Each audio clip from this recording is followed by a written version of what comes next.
Well, okay, you might want to ask me then about the time I met Kerouac, too.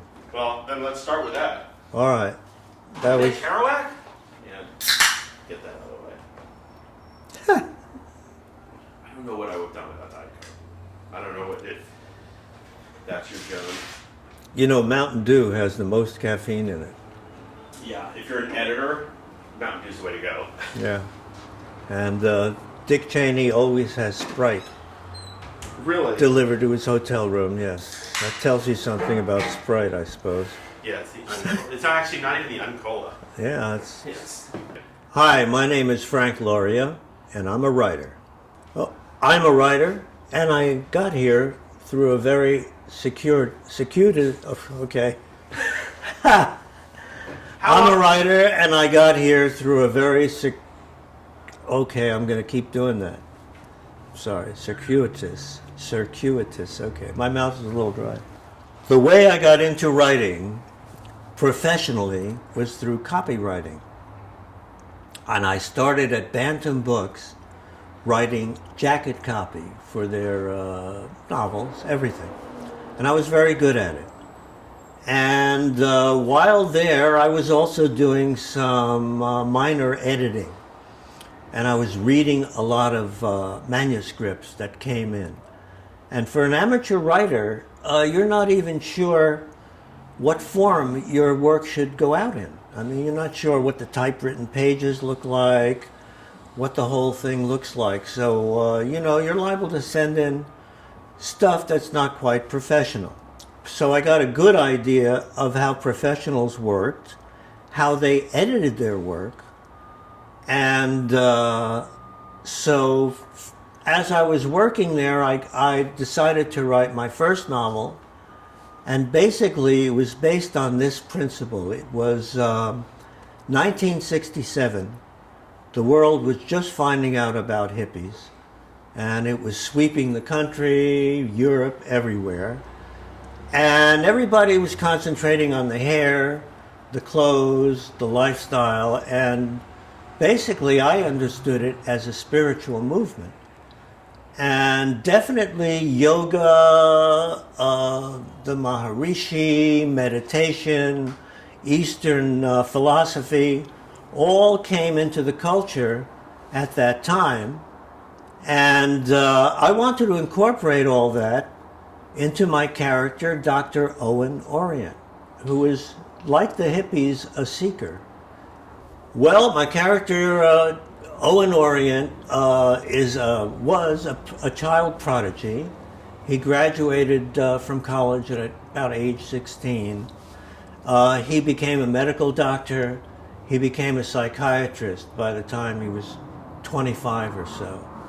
However, he realized that his academic education was fine, and he knew a lot about that, but life had not caught up to him yet. So, like Siddhartha, he set out on a spiritual quest, which eventually took him to Tibet and the master Ku, who taught him the techniques of telepathy and the science of the magical arts, and then endowed him with the quest to be a monk of the cities. And Orient went back and started following that path. It helped that he happened to be independently wealthy. That was a big... however, by the second book, he decided to renounce his wealth, give away his money, and go on a spiritual journey. It was Siddhartha, Raymond Chandler, A. Merritt, who is one of my favorite pulp writers, a little bit of Lovecraft thrown in, and also there was a Morning of the Magicians was also a great source. Well, the mashups is like this. Siddhartha, in the first book, if Dr. Orient, definitely comes in contact with the coven of old-fashioned black magic practitioners, old school. And there's many forms of magic. And in the second book, he comes in contact with a new version of vampires. In Lady Sativa, comes in contact with a new version of the vampire legend. I mean, of the werewolf legend. In Baron Orgaz, by that time, I had done a big article on the world's leading sadist, the world's leading sexual sadist. And it was 1974, and not many people knew about this, so I did some research and used it as a background for the fourth Orient novel, Baron Orgaz, which deals with Nazi magic. All right, a lot of people don't know this, but Hitler's and his group had deep roots in occultism. There was something called the Tool Group, to which they all belonged. Himmler sent emissaries to Tibet to scour the mountains for magical texts. There's a story that this emissary was offered 2 books for $2 million, and he refused. The next day, the same monk came back with 1 book for $2 million. And the emissary took it, and supposedly it was a book on the secrets of propaganda. Anyway, their homes, Himmler literally had a temple built that was very startling, with big circles in stone in the floor. Anyway, they believed that they were destined from the gods, from their Teutonic gods. Yes, people did start dabbling in the black arts, especially helped by acid, various hallucinogens, which actually the old people, the ancients, used as well. I mean, they had their mushrooms and potions. So, but what happened was most of the time, I would say 99.9% of the time, things went badly. Because one, magic does work, but it's like someone who doesn't know how to drive getting into a Ferrari and pushing the accelerator, and you know how that will turn out. So that's what happens with magic. You have to be very careful. Each step has to be protected. And it takes a certain amount of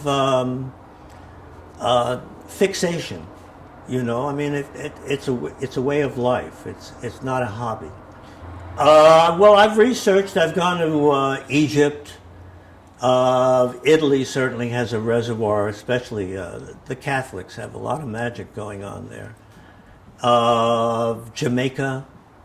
I've been to all those countries. I've researched, and in New York there was a big sect, a Cuban voodoo sect, Lukumi, which is very serious. And as a matter of fact, they would have concerts at Carnegie Hall once a year on the various saints' birthdays. And I saw it at work. I mean, I would visit homes that had shrines in them, and but I saw what it did to the people, and it wasn't that good. I mean, basically, most of the people who were involved in this were hoping to get rich. And that's not a good reason to get involved with a spiritual group. I mean, that's not what it's about, you know. You might make some money, but you will pay for it.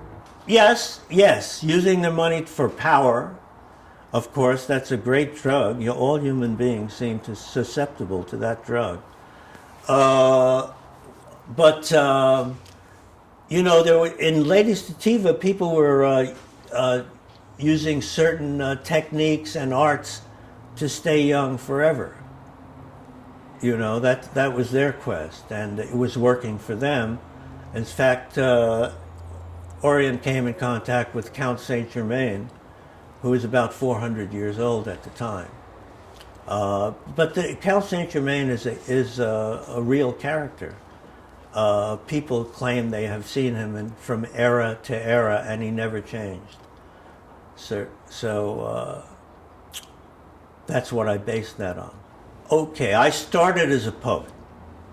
I wrote stories, but I started as a poet, and I was reading poetry at the Seven Arts Coffee Gallery in New York. And it was kind of an obscure place. We were reading poetry there, but suddenly people heard about us downtown. This was an uptown cafe, and came up, and suddenly Ginsberg, Corso, Ray Bremser, they were all there reading poetry with us. And of course, we were just starting out. We were kind of in awe. So one night, Kerouac was reading up there, and one of our group, we were living in Patterson, New Jersey, which incidentally was Ginsberg's father's hometown. Barbara Morath, kind of a Gothic lady, picked up Kerouac and took him home with her to Patterson, New Jersey. Unfortunately, her parents came home that afternoon, so I got a frantic phone call saying, "Meet me at 30th Street now." And she passed a very hungover Jack Kerouac over to me for safekeeping. So I took him home to dinner. We always had Sunday afternoon dinner. And he started drinking wine, and we were talking, and my father, as usual, is reading the Times. Suddenly drops the Times, and he says, "You know you're a bum?" And Kerouac says, "You come on like a bus driver. I made $35,000 last year," which was a lot of money. So anyway, we all had dinner. Kerouac just drank all the wine in the house, about a gallon. And we proceeded to the bus stop, Kerouac and I, because I was in the army. I had been drafted, plucked right out of the poetry reading scene, and into Fort Dix. And I would return on weekends to read poetry. But I had to get back to camp. So we took the bus. Kerouac showed me how to sleep on the bus. By that time, how you prop your feet against the seat, and you just go to sleep on the bus. Oh, before that, I had scored my first nickel bag of pot. And I had it with me, and I didn't quite know how to roll it then, but Kerouac did, and we rolled a joint and smoked it, and went on the bus, and when we arrived, Kerouac said it was the strongest pot he ever smoked. And anyway, we went to a bar for another drink right near Port Authority, a sleazy bar. And Kerouac at that time showed me how to observe people. He's saying, "Look at that guy, look at the keychain on his vest, he's a pimp. And look at that guy over there," and noticing just little things about him, which is part private detective and part writer-observer. So, okay, and then we went to my friend's apartment where we were going to pick up our ride back to camp. And Jim Butler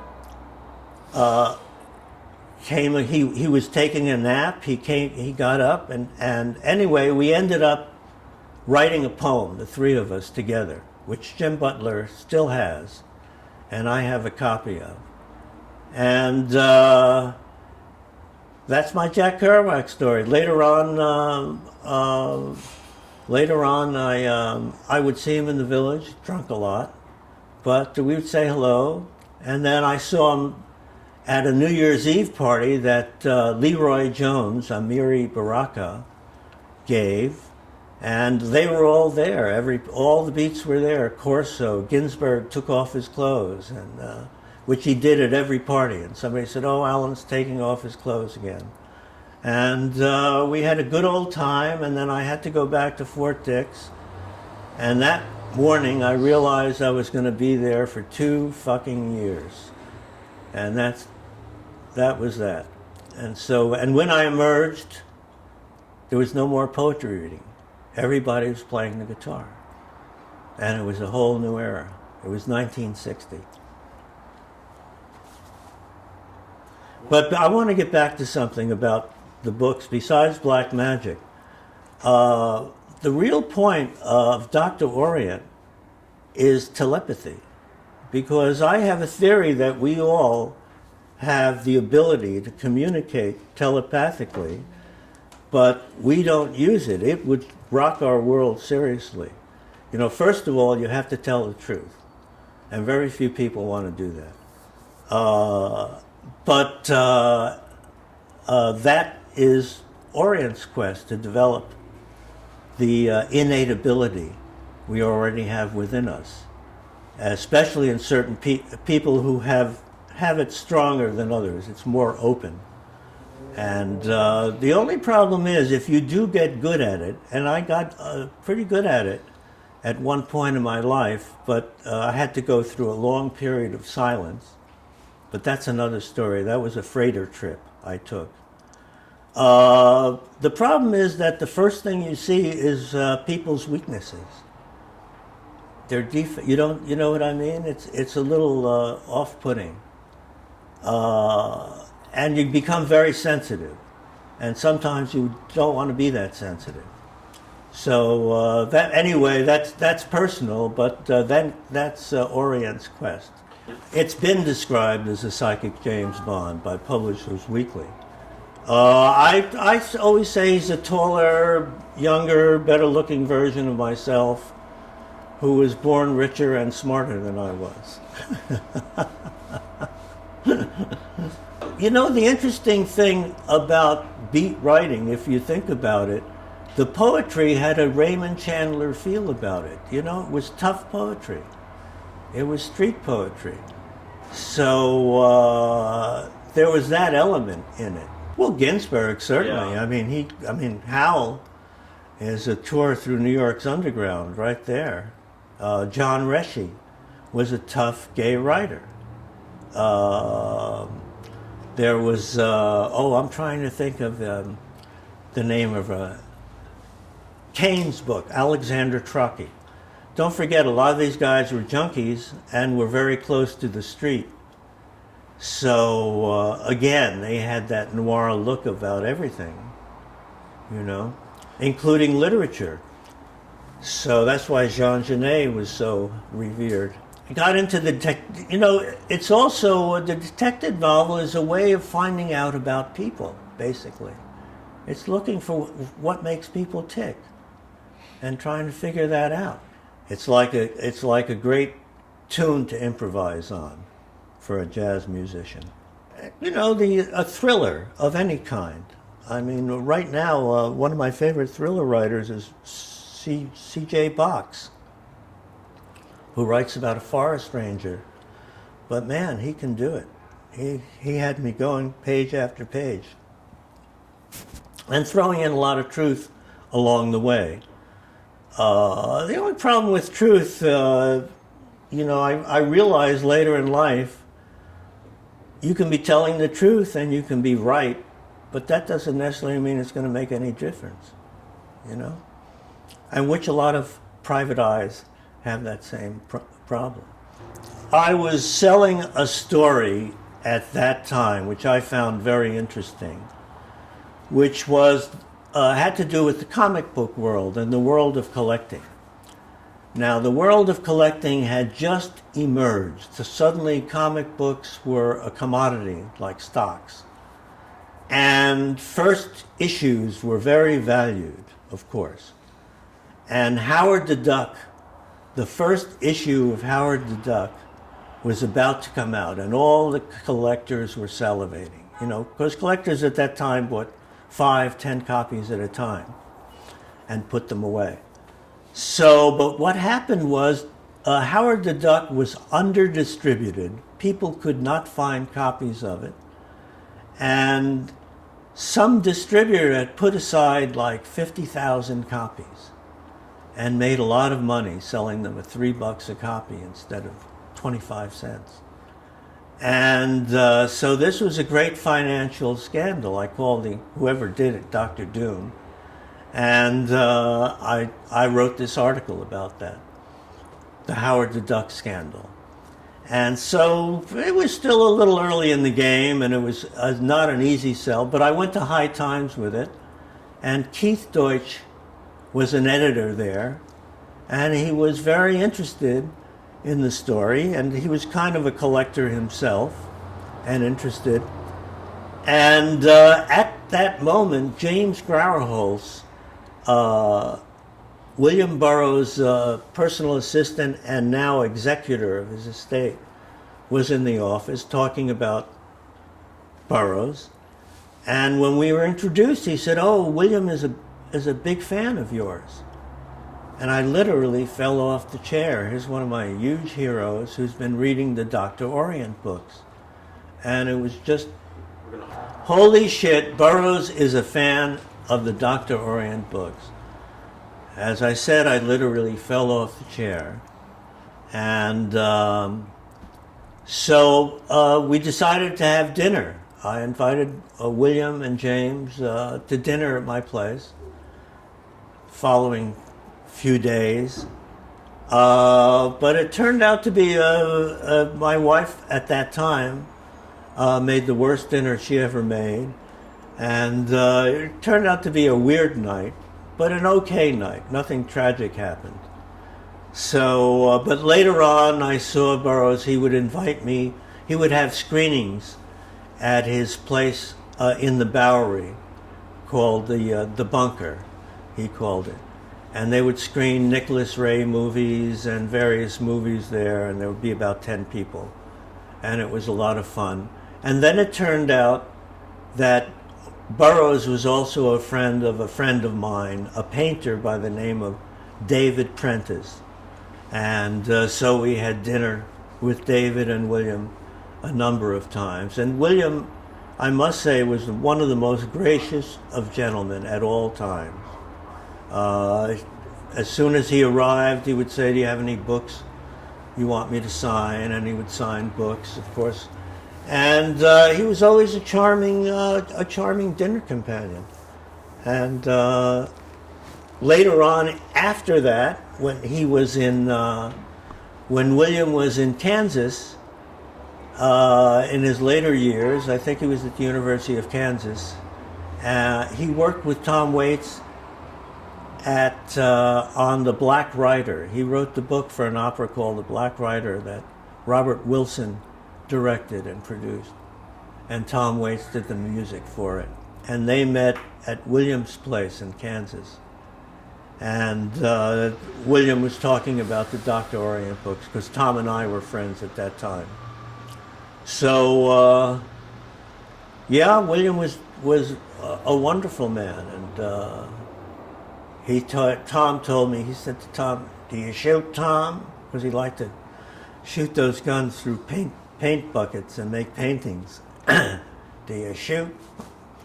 And the first dinner I had, it was difficult to forget that he had shot his wife in the head, shooting an apple off her head. That was so bad, but I was just so in awe of him. And as I said, he's just a great presence and a gentleman. Always wears suit and tie. That was kind of nice. And actually, Keith Richards, when I met him, reminded me a bit of William Burroughs. First of all, he's an eminently gracious person, Keith Richards. He's very much a gentleman and very thinks of other people. And but he also has a little snarl like William, the way, in an English way, you know. "Oh yes, yeah." But I've been lucky through Tom Waits, my friendship with Tom Waits.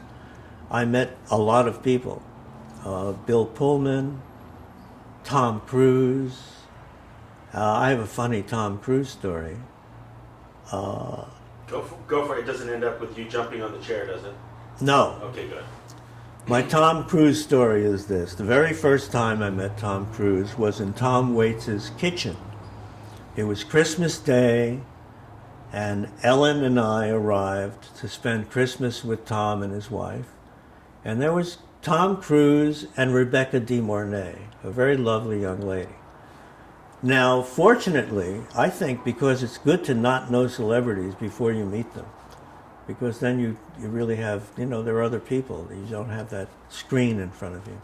I had not seen Risky Business, so I didn't know who Tom Cruise really was or Rebecca De Mornay. So as we shook hands, Tom Cruise said to me, "I used to be a lot thinner than this, but I haven't been running," which was the very first thing he said to me, which I've always found memorable.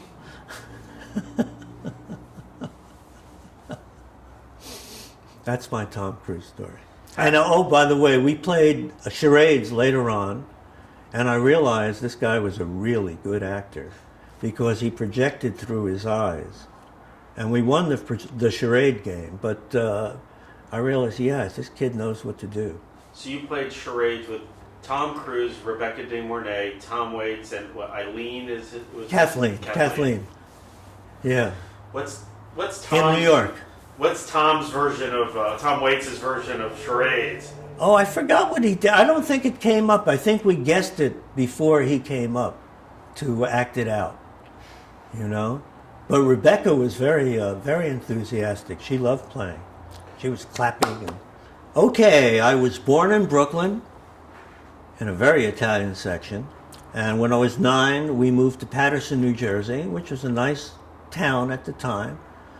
Went to a Catholic grammar school in Patterson.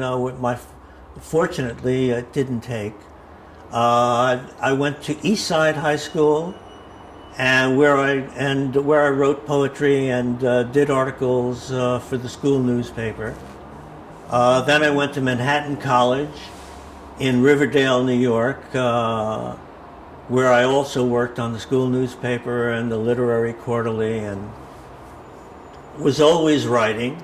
When I graduated from college, I was reading poetry in New York, in the Village and Uptown at the Seven Arts Coffee Gallery, where I encountered the Beats, including Kerouac, Corso, Ray Bremser, all of whom became pals of sorts.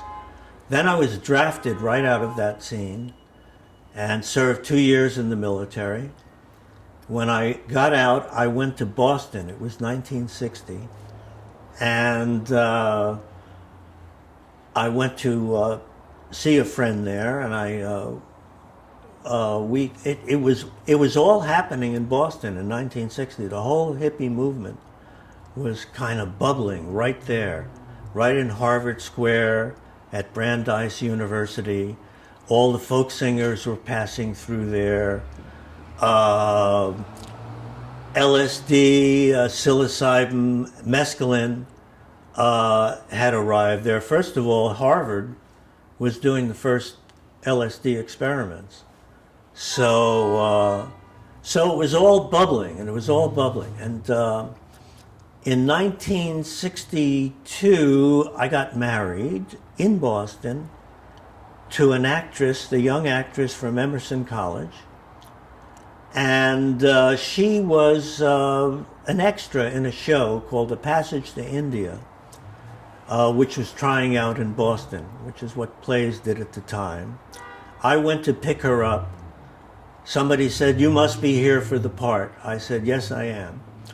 And I joined this show, A Passage to India, which eventually went to Broadway. So it took us from Boston to New York, where I got an apartment in the Lower East Side. The show ran 6 months, just short of unemployment. I was working as a recreation leader in a New York playground. It's actually my favorite job title. And my wife and I split up. I decided to drive to California like Kerouac and Cassidy, which I did. I went to LA, became a social worker, left that, went to San Francisco, where the hippie movement was really gaining momentum then. This was around 64. They were having little trips festivals, and all of that was happening. Came back to New York and decided to take a freighter to Tangier and travel to Beirut to go the hash route and see what that was like. So I did. At that time. An American passport was really a good thing to have. It got you through a lot. And the freighter trip was great. It was then I was going through a period of silence and meditation. And I was trying to hone my telepathic skills, which later on I would use when I wrote my first novel. Came back to New York. I had met a lady in Rome, a Swedish lady. We were together for the next 15 years. Came back to New York with her. In '67, I got a job with Bantam Books as a copywriter. At night, I started writing my first novel. It was accepted. We took the advance and went back to Tangier, and we took another freighter, and we met Art Garfunkel, who was on that freighter. So we had a long trip. He was reading the Carnal Knowledge script at that time, and he had just broken up with Paul. So that was an interesting journey. We went to Rome, and Tangier and Rome, and in Rome I finished Raga 6, my second Orient novel, sent it down to New York. At that time, you put it in a mailbox and sent it off.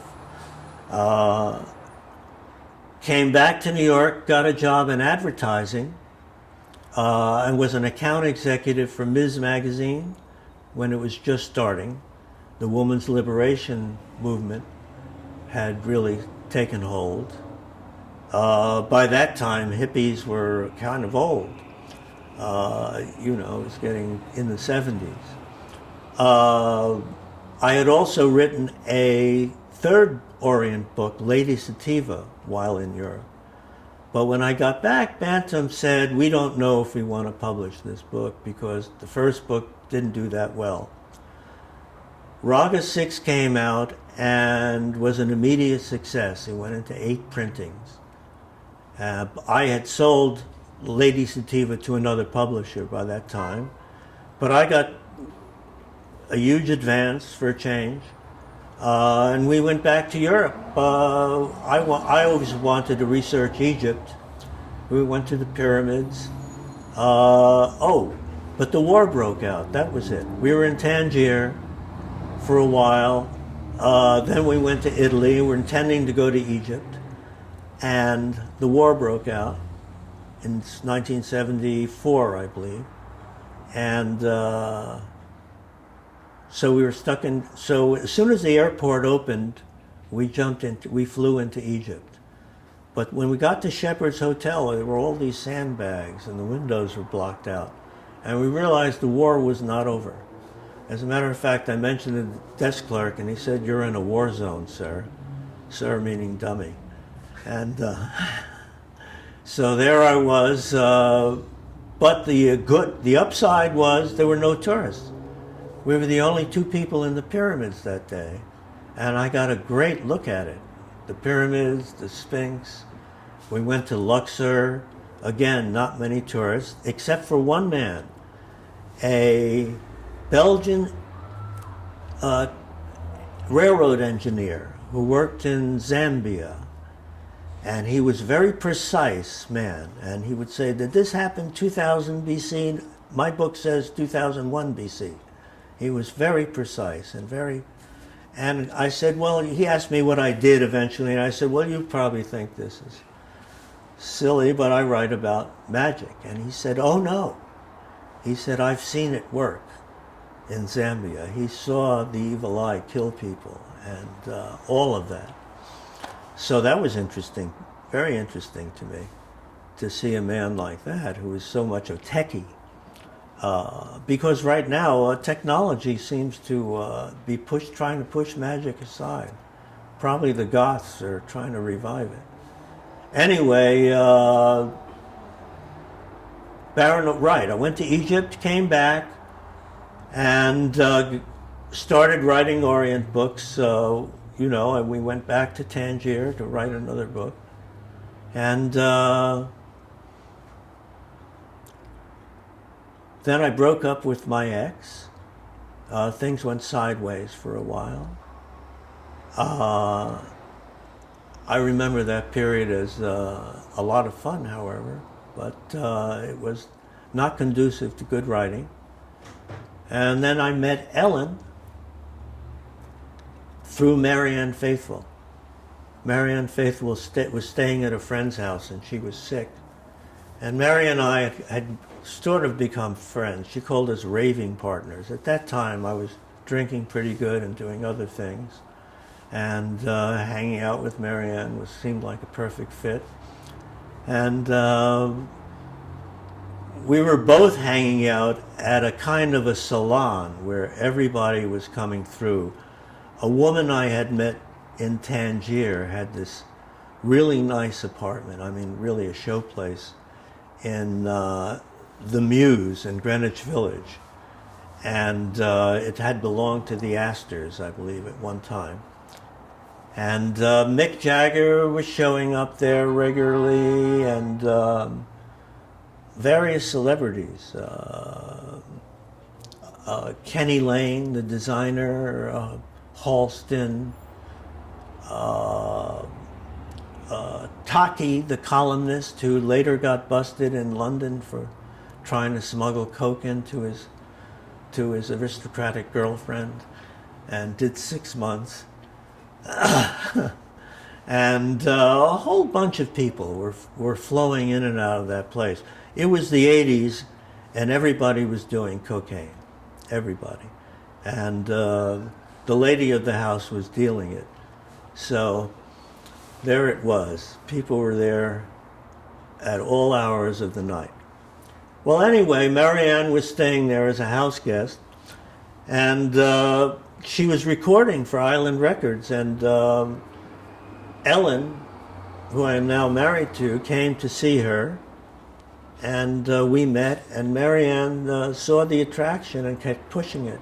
She kept saying, "Speak Italian to Ellen, Frank, and isn't Frank funny?" So anyway, Ellen and I were together then, and one of her clients was Tom Waits and Kathleen, who was in town for his album Swordfish Trombones, which was a big turnaround album for him. It's a whole new level. And Tom is one of the funniest people I've ever met in my life, and he had just married Kathleen. They were newlyweds. And they were in New York. They didn't know New York that well. So we met every Friday. We would meet for dinner. And we became friends. And their daughter, Kelly Simone, was a beautiful little girl then. And we would go to like the Greenwich Village festivals, pushing Kelly Simone's carriage and all of that. And it was a nice time in New York then. And then Ellen left Island Records, and Tom wanted her to be his assistant, publicist, manager, all-around girl. And so she did. And I was writing Blue Limbo at that time. And I published, actually I had gone to work at Avon Books.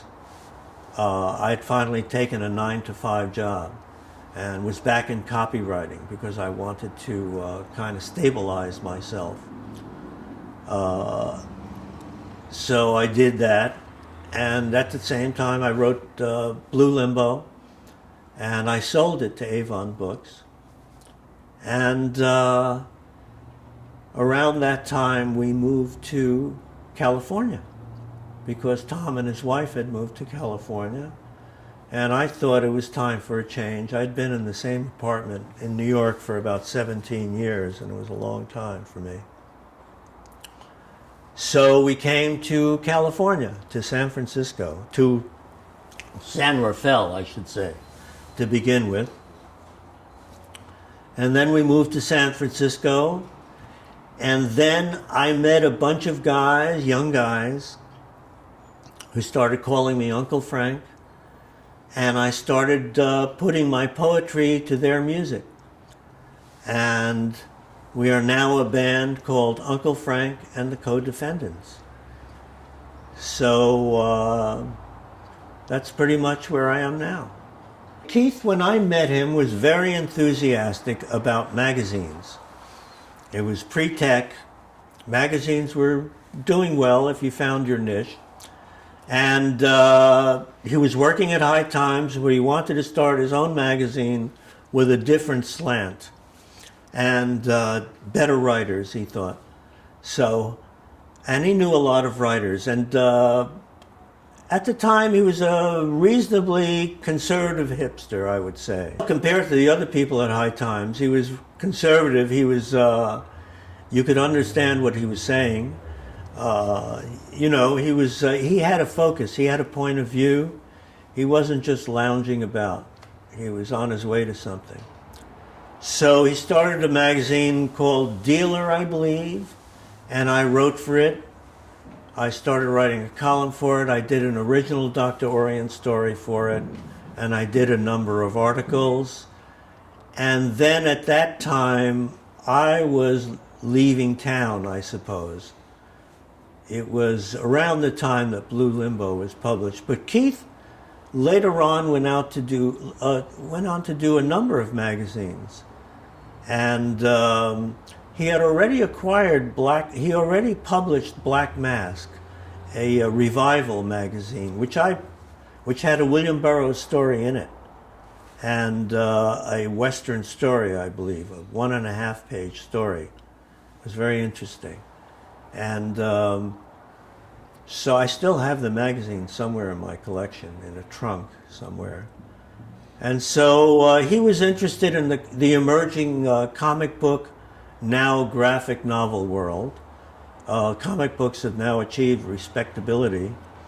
And certainly, I would say 2/3 of our movies are being taken from comic books or graphic novels of one kind or another. From Blade to the Marvel Comics universe. So Keith was interested in that phenomenon and Pulp, and we shared a great interest in Pulp together. And then later on, he went on to develop other magazines, including a survival magazine, if I'm not mistaken. I'm not sure, because by this time I was in California, and we had lost touch with each other. I think Keith had also broken up with his wife, and so things go sideways when those things happen, and you have a tendency to either not see your friends or make new ones or something. So, and then we reconnected again through the internet. We found each other again. And we had spent a good 4 or 5 years in New York,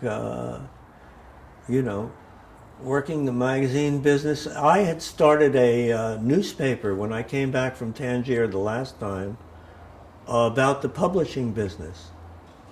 And Keith was very interested in that project also. That was a good way to lose money, by the way, is starting a newspaper without distribution. What's the attraction to Pulp? Well, I think mainly it's sexy. You know, you have good men, beautiful women, danger, money, fast cars, people who don't take any shit from anybody, people who don't like bullshit, to repeat myself. And that's the tactile, I think, attraction, the first attraction. Underneath there's the complexity of these characters that have the same weaknesses and foibles that most people do. They smoke too much, they drink too much, they're in debt, they're having problems at home, all of this. They're trying to make a living, they have to deal with people they don't like, out of necessity. It's things that all people have to face. And they're being betrayed by one person or another, which happens in life too. So I think, and also the is trying to find out the truth, trying to get justice of some kind, but just trying to find out why people do what they do, which is easy in books, but it's really hard in real life. So I think that's one of the tracks, and mainly it's sexy. Hard to say, because he's not a tough guy, he's a vulnerable guy, but he doesn't back down from anything, and he's intrepid, and he's a stand-up guy. He also doesn't mind having sex with ladies at all, and he has some nice encounters. As a matter of fact, some of the blogs I've read about Dr. Orient call it my highly charged, sexually highly charged. But also I was trying to make there's a relationship between sex and magic. Sex is a tremendous generator of magic. And it's the engine which produces birth, after all, the miracle of birth. And so rituals can be taken just like, just like you made animals at certain periods in the animals' month or whatever, is the same thing human beings can do. Certain moon phases correspond to sexual phases. So there's that element in the Dr. Orient series. There's the element of the arcane, the unknown, of trying to search out corners that people don't know about, little corners of culture but it's getting increasingly difficult because to be different, because shows like Ancient Aliens, the Egyptian documentaries, they really cover that ground. I'm fascinated by all of that stuff.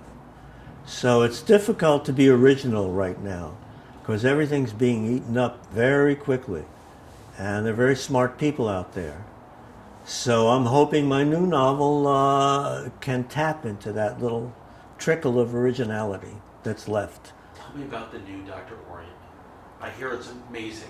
Well, we don't know if it's amazing because it's the first draft right now. The new Dr. Orient novel, as it's starting to grow, is concentrating, it's going to be a little different, and it's concentrating on two FBI agents.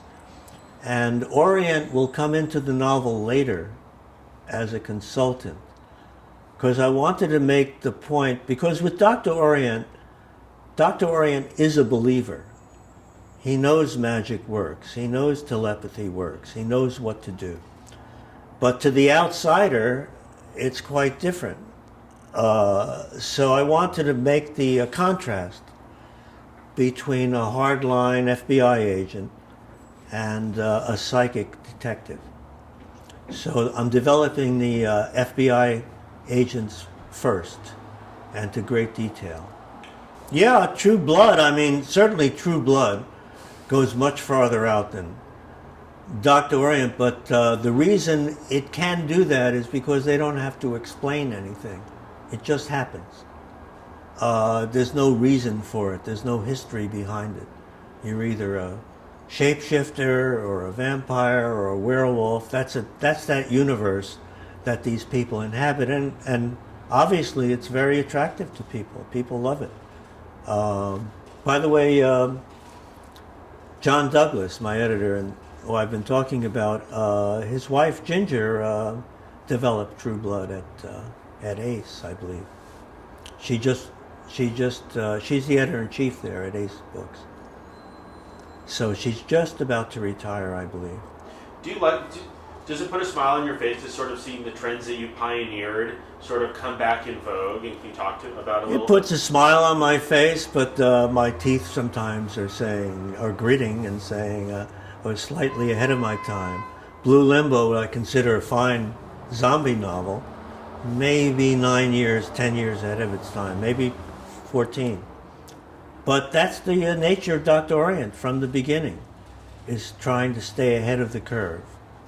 And to quote one of my favorite musicians who was asked if it bothered him that he would have to hop a freight to get from gig to gig while he was such a good musician, he said, well, I was just glad to be on the train.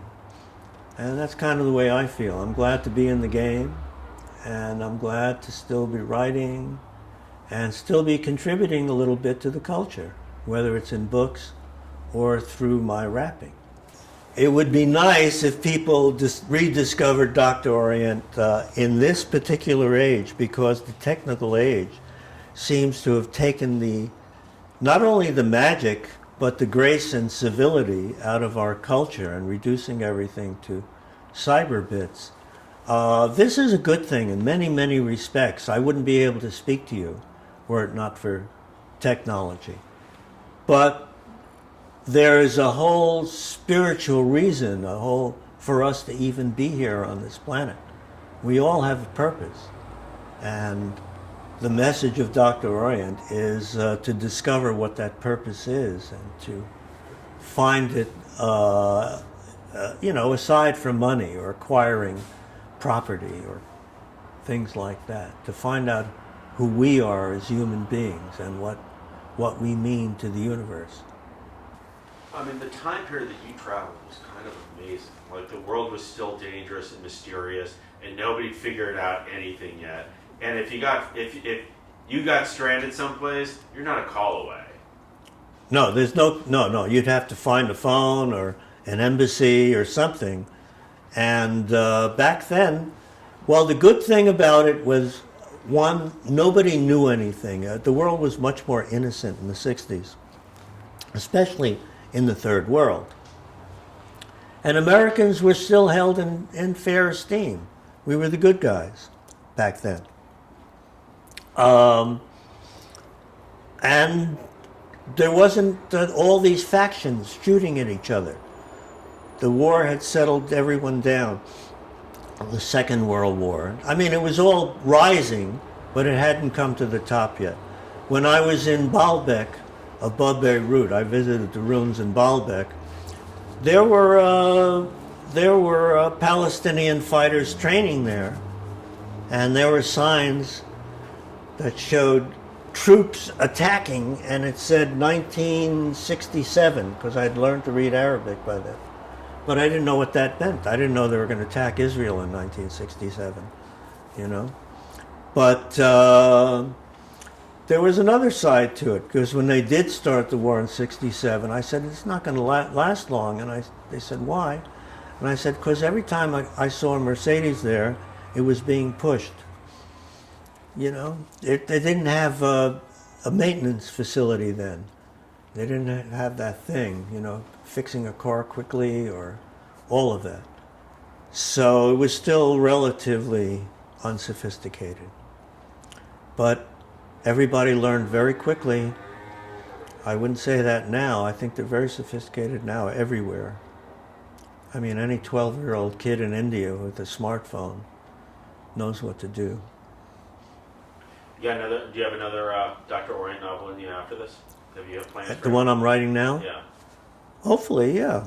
Yeah, this is a semi-continuation of Demon Pope, in that some of the villains who escaped in Demon Pope are in the United States, still scheming and trying to hook up with right-wing elements in the United States to foment a civil war, much like the Nazis. So, but it centers around Nazi gold, which is stored somewhere in the United States. Kind of amazing how the Russians made a comeback. Like, you think, the Nazis, they'll never come back. Oh, Russian Empire is dead. Like, no.